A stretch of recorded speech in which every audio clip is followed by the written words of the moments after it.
ওয়াবারাকাতুহু। আজকের এই ভিডিওতে আমি নবম ও দশম শ্রেণীর জীববিজ্ঞান বিষয়ের দ্বিতীয় অধ্যায় জীবকোষ ও টিস্যুয়ের স্নায়ু টিস্যু নিয়ে বিস্তারিত আলোচনা করব। স্নায়ু টিস্যু হচ্ছে যেই সকল টিস্যু আমাদের সংবেদনশীলতাকে কার্যক্ষম রাখে বা কার্যকরী রাখে এবং আমাদের যে উদ্দীপনা গ্রহণ করে সেই টিস্যুকে স্নায়ু টিস্যু বলে। অর্থাৎ মূল কথা হচ্ছে যেসব টিস্যু আমার পরিবেশ থেকে উদ্দীপনা গ্রহণ করে মস্তিষ্ক বহন করে মস্তিষ্কের বিশ্লেষণের পর সিদ্ধান্ত অনুযায়ী উপযুক্ত কাজ করে থাকে তাকে স্নায়ু টিস্যু বলে। এখন আসে স্নায়ু টিস্যুর উৎপত্তি। স্নায়ু টিস্যুর উৎপত্তি হচ্ছে দেহের বিশেষ সংবেদী কোষ নিউরন বা স্নায়ু কোষগুলো একত্রে স্নায়ু টিস্যু গঠন করে। অর্থাৎ দেহের যে বিশেষ সংবেদী কোষ নিউরন রয়েছে এবং তার এই যে একাধিক স্নায়ু কোষ রয়েছে সেই স্নায়ু কোষগুলো একত্রে মিলিত হয়ে স্নায়ু টিস্যু গঠন করে। এটা হচ্ছে স্নায়ু টিস্যুর উৎপত্তি। এরপর হচ্ছে গঠন। স্নায়ু টিস্যু অসংখ্য নিউরন দিয়ে গঠিত ও নিউক্লিয়াস যুক্ত। স্নায়ু টিস্যুর মধ্যে অসংখ্য নিউরন রয়েছে এবং এই স্নায়ু টিস্যুগুলো হচ্ছে নিউক্লিয়াস যুক্ত। টিস্যুর যে কোষগুলো রয়েছে সেই কোষের সাইটোপ্লাজমে mitochondria, Golgi body, ribosome, endoplasmic reticulum ইত্যাদি উপাদান রয়েছে। অর্থাৎ ইত্যাদি পদার্থ স্নায়ু টিস্যুর মধ্যে বিদ্যমান। এখন আসছে স্নায়ু টিস্যুর কাজ নিয়ে।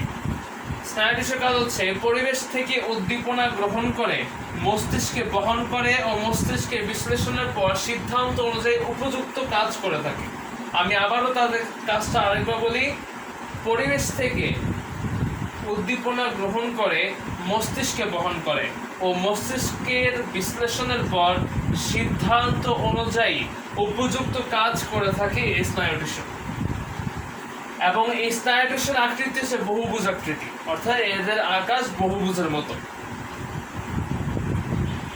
আদর্শ নিউরন স্নায়ু টিস্যু একক হচ্ছে নিউরন।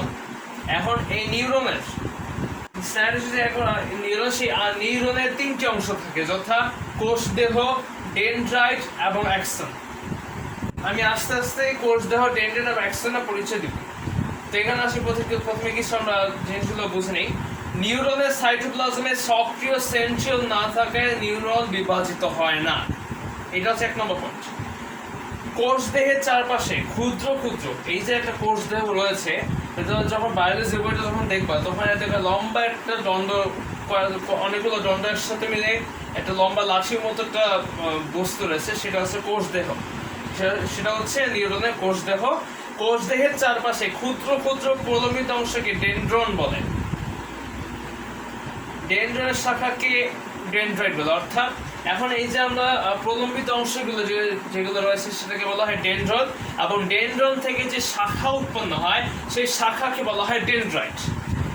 এখন ডেনড্রাইট কিন্তু এক বা একাধিক থাকতে পারে, অর্থাৎ একটা কোষের মধ্যে এক বা একাধিক ডেনড্রাইট থাকতে পারে, এবং একটা নিউরনে সর্বোচ্চ একটি অ্যাক্সন থাকবে। এখন অ্যাক্সনটা কি সেটা হচ্ছে আমি আরেকবার বলি। নিউরনের কোষ দেহ থেকে একটি লম্বা স্নায়ুতন্তু, অর্থাৎ নিউরনের যে কোষ দেহ রয়েছে তা থেকে একটি লম্বা তন্তু আকৃতির স্নায়ু পরবর্তী নিউরনের ডেনড্রাইটের সাথে যুক্ত থাকে, তাকে অ্যাক্সন বলে। অর্থাৎ নিউরনের কোষ দেহ থেকে যে একটি লম্বা স্নায়ুতন্তু থাকে সেটা পরবর্তী নিউরনের সাথে যুক্ত থাকে, এবং এই যে ডেটার সাথে যুক্ত হওয়ার যে বস্তুটা সেটাকে বলা হয় অ্যাক্সন। এবং প্রত্যেকটা নিউরনে একটি করে অ্যাক্সন থাকে, অর্থাৎ একটা নিউরনে একটা অ্যাক্সন থাকবে যা পরবর্তী নিউরনের সাথে যুক্ত হবে। আশা করি তোমরা বিষয়টা বুঝতে পেরেছো। পরপর দুটি নিউরনে প্রথমটির অ্যাক্সন এবং দ্বিতীয়টি ডেনড্রাইটের মধ্যে গঠিত স্নায়ু সন্ধিকে সিন্যাপস বলে। পরপর দুটি নিউরন, মনে করেন এখানে একটা নিউরন, এখানে একটা নিউরন। এখন প্রথমটির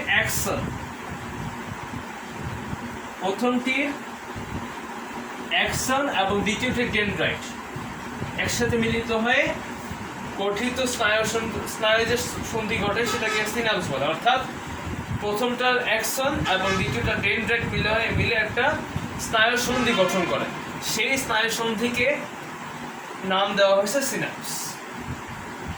তো এই ছিল আজকের টপিকের বিস্তারিত আলোচনা।